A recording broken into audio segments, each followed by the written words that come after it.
envíame a mí. Y por todo el mundo y predicar el Evangelio a toda criatura. ¿Y quién irá? Que por nosotros hablará. Heme aquí, Señor, envíame a mí.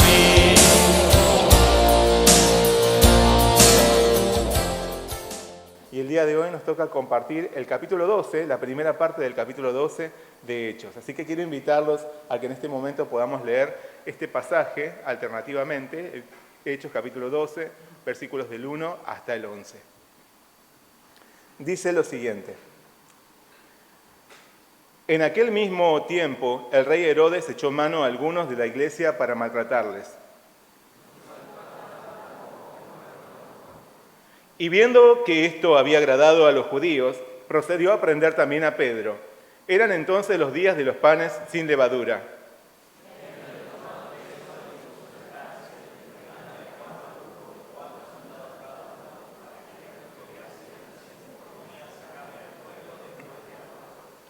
Así que Pedro estaba custodiado en la cárcel, pero la iglesia hacía sin cesar oración a Dios por él.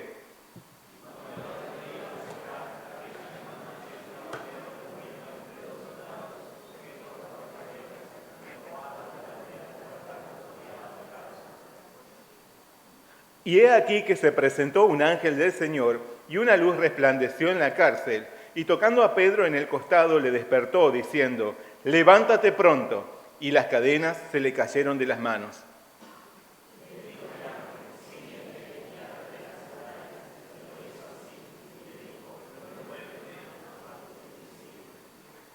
Y saliendo le seguía, pero no sabía que era verdad lo que hacía el ángel, sino que pensaba que veía una visión.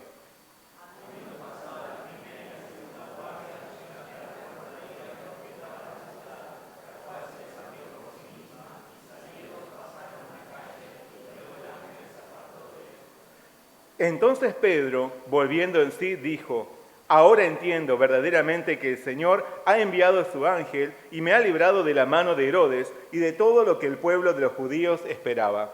Hasta ahí es el pasaje del día de hoy. Primero vamos a hacer juntos una oración. Señor Padre Celestial, te damos muchas gracias en esta mañana por reunirnos en este lugar, por reunirnos para bendecirnos también al tiempo que nosotros también elevamos nuestra adoración. Señor, que esta palabra pueda ser de gran firmeza para nosotros, sea de gran consuelo y de fortaleza, sea una palabra que nos conduzca también a tomar una decisión delante de ti. Guíanos con tu Espíritu Santo, guíanos en el poder de tu presencia. Pedimos todo en el nombre de Jesús. Amén. Bueno, vamos a leer el versículo clave del día de hoy, que es el versículo 5. Leamos juntos y a una voz. ¿Ya? Así que Pedro estaba custodiado en la cárcel, pero la iglesia hacía sin cesar oración a Dios por él. Morir por Cristo.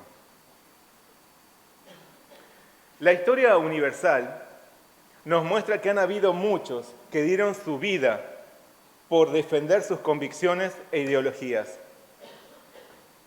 Así sucedió también con innumerables cristianos que fueron inmolados, no por abrazarse a un pensamiento humano, sino por su fe en Jesucristo. A estos suele identificárseles como mártires. La palabra mártir proviene del griego y significa testigo. Es así que miles de testigos de Jesús atravesaron intensas y sangrientas persecuciones, dispuestos a morir por Cristo. Gracias a sus sacrificios, muchísimos, incluidos también nosotros, hemos podido conocer y alcanzar la salvación del Señor. Como en otras partes del mundo, también en Latinoamérica se han desatado varias cruentas persecuciones contra los cristianos. Esto se vio hace unos años, por ejemplo, con la aparición de ciertos grupos guerrilleros. Estos movimientos secuestraban ciudadanos comunes de zonas rurales, obligándolos a unirse a sus fuerzas. Si se rehusaban, eran cruelmente asesinados junto a toda su familia. Claro que los cristianos eran los que más se resistían, porque no solo se negaban a seguir a los violentos, sino que también les predicaban el Evangelio. Por eso, las iglesias eran acechadas y sus miembros ahuyentados. Como consecuencia, los cultos debían realizarse en completo secreto. En una oportunidad, un nuevo pastor fue invitado a predicar en una de esas reuniones ocultas. Pero para sorpresa de todos, al pasar al frente, este invitado sacó de su bolso una ametralladora y la apoyó sobre el púlpito. Entonces miró desafiante a los asistentes y les preguntó quién de ellos estaba dispuesto a morir por Cristo. Llenos de temor, muchos salieron corriendo del lugar espantados. Sin embargo, algunos permanecieron temblorosos en sus asientos. Viendo que no se iban, el hombre del púlpito tomó el arma en sus manos y volvió a preguntar: ¿están ustedes dispuestos a morir por Cristo? Aunque nerviosos, los concurrentes asintieron con sus cabezas. Entonces, al ver su determinación, aquel aterrador invitado exclamó desde el frente: si ustedes están dispuestos a morir por Cristo, comencemos la reunión. Luego el pastor empezó con su sermón. ¿Alguna vez te preguntaste esto? ¿Estás dispuesto a morir por Cristo? ¿Estás dispuesto a morir por Cristo? Los primeros creyentes lo estaban. Porque aún más fuerte que su apego a esta tierra era su esperanza anclada en las promesas de su Salvador Jesús. Sabían que la persecución puede acechar a la iglesia, pero también sabían que el Señor siempre triunfará por sobre cualquier amenaza. Tampoco nosotros tengamos la menor duda de esto. Para nosotros, lo importante no es la persecución, sino perseverar en la fe y mantener nuestros ojos en la herencia celestial que Jesús nos promete. Lo importante es que no dejemos de ser testigos fieles del Evangelio, honrando al Señor con espíritu de mártires. Amén. Mientras duró el Imperio Romano, los gobernantes gozaban de un derecho conocido como el ius gladi. Esta expresión significa el derecho de la espada y permitía a las autoridades romanas dar muerte a cualquiera de sus súbditos sin dar muchas explicaciones. Esa pena de muerte en tiempos de los apóstoles era aplicada especialmente contra aquellos que representaban una amenaza política o religiosa. De esta forma, los agitadores políticos o los que ocasionaban disturbios religiosos se volvían objeto de la pena capital si así lo determinaba el gobernante de turno. Quizás esta fue la razón argumentada por el rey de Palestina para justificar una nueva persecución contra la Iglesia de Cristo. Porque en aquel mismo tiempo el rey Herodes echó mano a algunos de la Iglesia para maltratarles y mató a espada a Jacobo, hermano de Jesús. El rey Herodes, que se menciona aquí, era Herodes Agripa I, el nieto de otro asesino, el rey Herodes el Grande, quien mandó a matar a todos los niños menores de 2 años en Belén cuando Jesús nació. A su vez, Agripa I era el sobrino del rey Herodes Antipas, su antecesor, quien mató a su hermano Felipe para quedarse con su esposa y luego hizo decapitar a Juan el Bautista luego de haberlo hecho encarcelar. Así que como miembro de una familia de reyes corruptos y asesinos, Agripa I no se quedó atrás. Él arrestó a algunos cristianos de la iglesia y los agredió públicamente. Asimismo, apresó y dio muerte a Jacobo, el hermano de Juan, el primero de los 12 en morir por Cristo. Herodes Agripa I era un gobernante muy astuto. Aún sin ser romano, se mostraba como un leal servidor y amigo de los emperadores con tal de mantener el poder. Al mismo tiempo, aún sin ser judío, se comportaba como un judío más entre el pueblo para ganar el corazón de los hebreos. Defendía la religión judía y la adoración en el templo para contar con el apoyo de los líderes religiosos que tenían una gran influencia sobre el pueblo. Con esto se garantizaba una gestión tranquila y sin agitaciones en su contra. Así que, más allá de las supuestas amenazas políticas y religiosas que podía utilizar como una excusa para perseguir y dar muerte a los creyentes, Agripa buscó congraciarse con los judíos en su fingido interés por proteger la adoración a Dios. Todo lo hizo por amor al poder. Por amor al poder inició una nueva persecución contra los creyentes. Por amor al poder mató a espada a Jacobo. Por amor al poder, al ver que a los judíos les agradaban sus acciones contra los cristianos, procedió a prender también a Pedro. Sin embargo, no lo mató inmediatamente como lo hizo con Jacobo. Tal vez esto se deba a que eran entonces los días de los panes sin levadura, una fiesta sagrada para el pueblo de Israel que Herodes simuló respetar. Pero aún así, aprovechó el encarcelamiento de Pedro, el mayor exponente de la iglesia, para agrandar su propaganda política todo el tiempo que duró aquella celebración. Al finalizar esos días, Agripa planeaba tomar a Pedro y presentarlo ante el pueblo para que fuese ajusticiado. Así lo asegura el relato al decir que, habiéndole tomado preso, le puso en la cárcel, entregándole a 4 grupos de 4 soldados cada uno para que le custodiasen, y se proponía sacarle al pueblo después de la Pascua. La permanencia de Pedro en la cárcel era vital en los propósitos de Herodes Agripa para amedrentar a los cristianos y hacerles un guiño a los líderes judíos. Por eso, Pedro se volvió el preso más custodiado de Jerusalén. Una guardia de 4 soldados lo vigilaba. 2 soldados estaban encadenados a él para que no se escapase y 2 soldados aseguraban la entrada de la cárcel.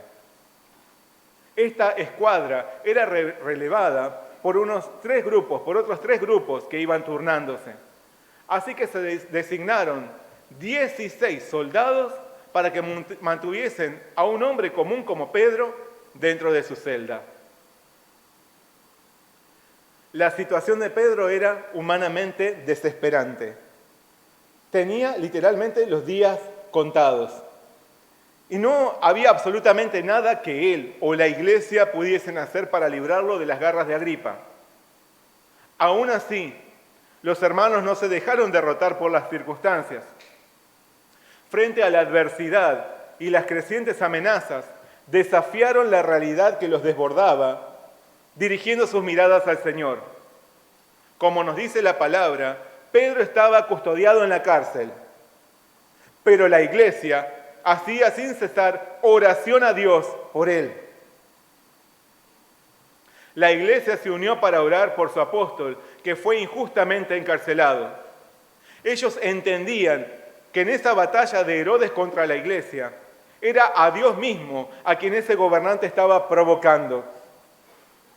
Sabían que detrás de los actos de Agripa se escondía Satanás, intentando frenar la expansión del evangelio con sus maliciosos artilugios. La iglesia se unió para orar.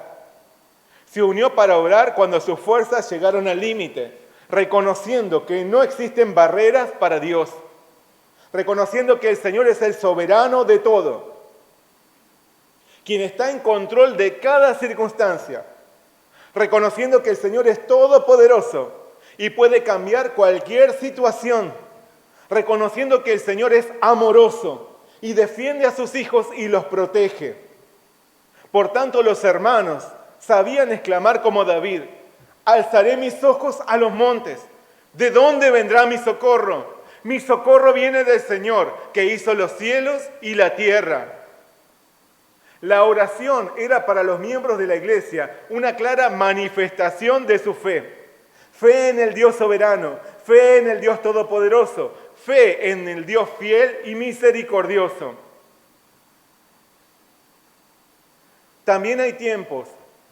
en los que nuestra capacidad es excedida por la realidad que tenemos delante. Las circunstancias nos superan. Nuestras fuerzas no son suficientes para obtener una solución. No hay quien pueda ayudarnos, no hay quien pueda socorrernos, no hay quien pueda liberarnos. Tan solo el Señor puede hacerlo. Por lo tanto, es tiempo para orar. Orar en soledad y orar en comunidad.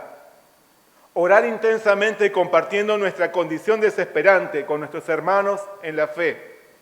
Orar alzando juntos nuestros ojos al Señor, de quien vendrá nuestra ayuda, nuestra verdadera ayuda. Cuando todo parece estar ya definido y sentenciado, es tiempo de unirnos en oración. La situación apremiante que nos invade no es una invitación a sucumbir, sino una invitación a orar. Orar individualmente y orar juntos, como la iglesia de Jerusalén ante el encarcelamiento de Pedro. Jesús nos promete: si 2 de vosotros se pusieren de acuerdo en la tierra acerca de cualquiera cosa que pidieren, les será hecho por mi Padre que está en los cielos. Porque donde están 2 o 3 congregados en mi nombre, allí estoy yo en medio de ellos. Hoy quiero invitarte a ejercitarnos en la oración personal y en la oración en comunidad. Quiero invitarte a que compartas tus límites y dolencias, tus luchas y lo que te apresa. Quiero invitarte a que pongamos en acción la oración comunitaria al exponer nuestra necesidad. Quiero invitarte a orar por tus inquietudes personales, pero también a que ores por lo que les aqueja a tus hermanos. La oración de la iglesia tiene poder, no porque podamos convencer a Dios de hacer lo que queremos. Nuestra oración en comunidad tiene poder, porque el Señor Jesús promete habitar en medio de nosotros a través de su Espíritu Santo cuando alzamos nuestra voz y clamamos unidos al Señor. Cuando con corazón quebrantado y humilde nos unimos a clamar por la intervención de nuestro Padre Celestial. Porque confiamos en sus promesas, en su poder, en su fidelidad, en su amor. Él nos asegura: si se humillaren en mi pueblo, sobre el cual mi nombre es invocado, y oraren, y buscaren mi rostro, y se convirtieren de sus malos caminos, entonces yo oiré desde los cielos, y perdonaré sus pecados, y sanaré su tierra.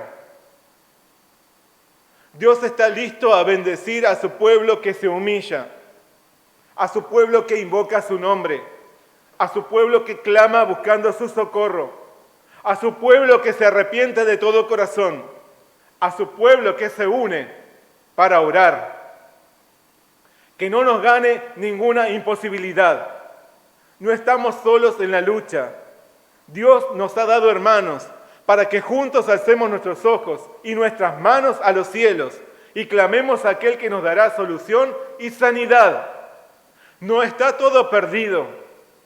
En el Señor hay respuesta. Como la iglesia de Jerusalén ante las amenazas y adversidades, unámonos en oración, creyendo con completa convicción que nuestro Dios soberano y todopoderoso manifestará su invencible poder. Amén.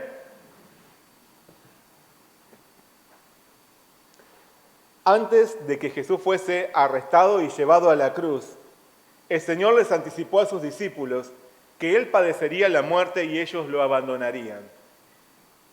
En ese momento, con aires de sobrada autoconfianza, Pedro le declaró: Señor, dispuesto estoy a ir contigo no solo a la cárcel, sino también a la muerte.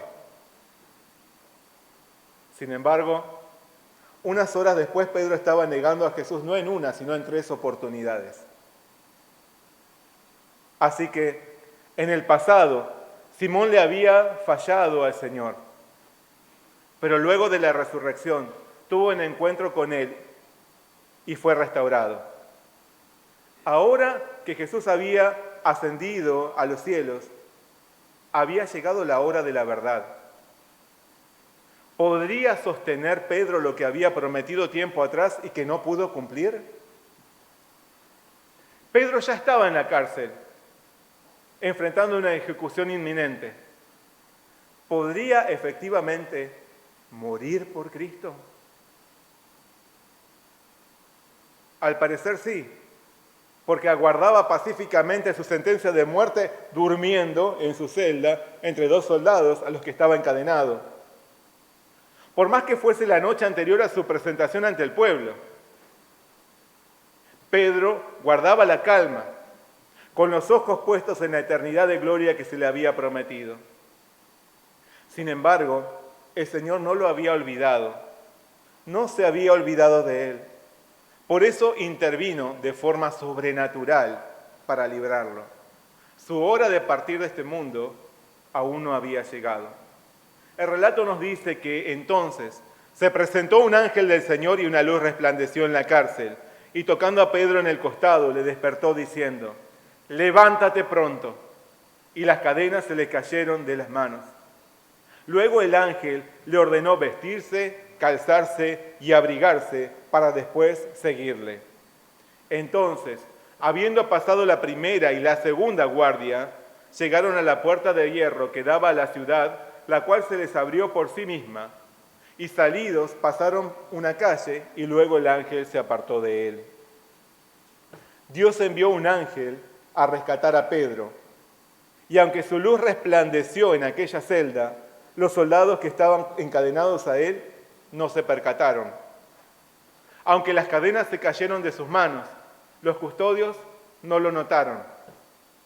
Aunque pasó a través de las puertas de la prisión, los guardias no lo vieron salir.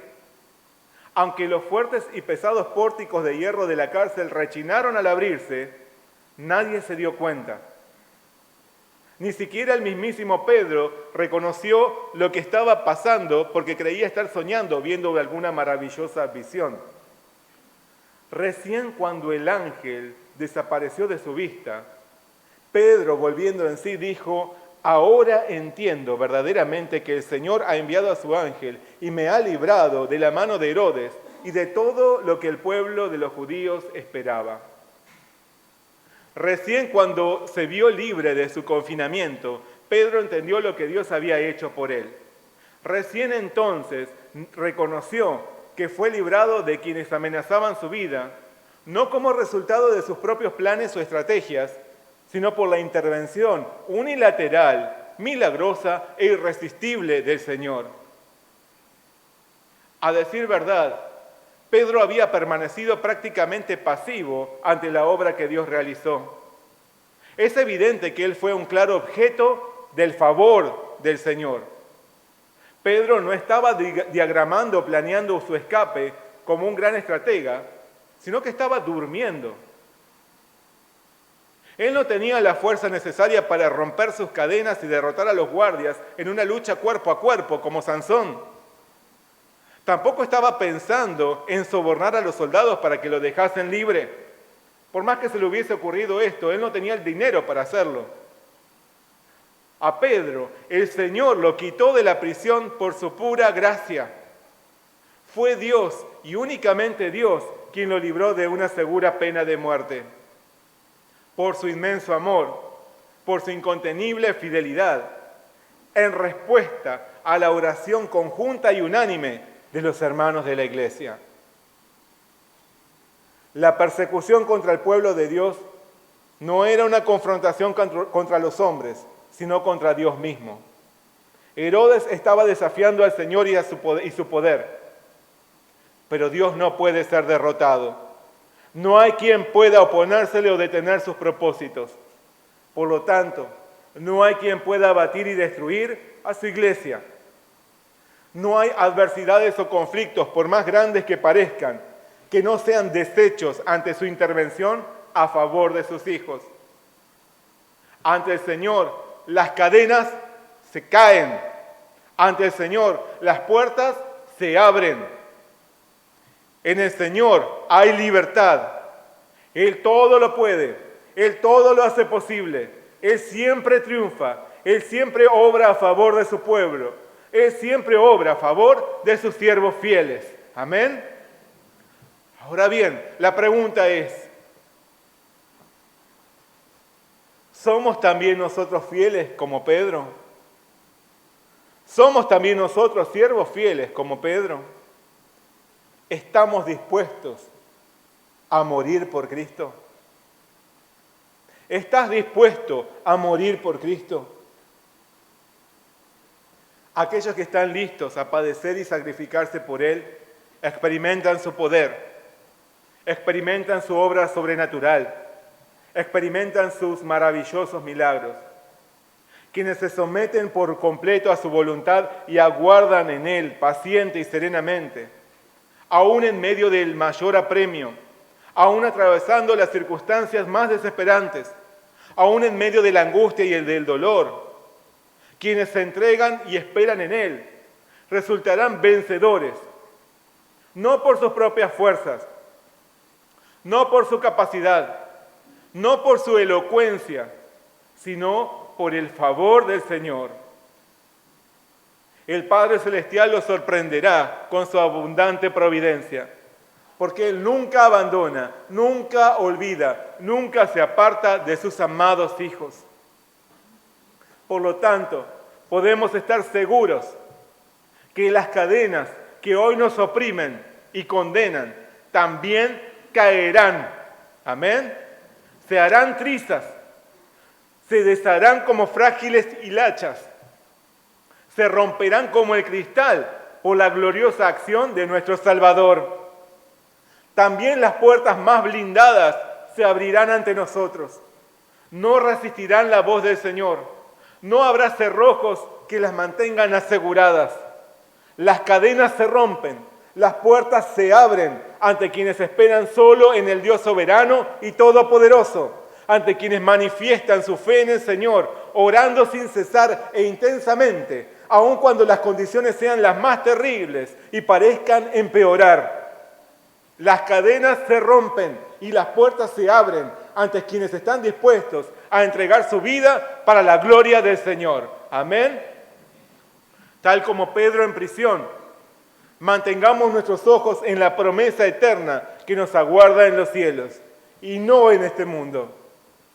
Tal como Pedro y la antigua iglesia de Jerusalén, presentemos toda nuestra carga ante el Señor y esperemos solo en Él.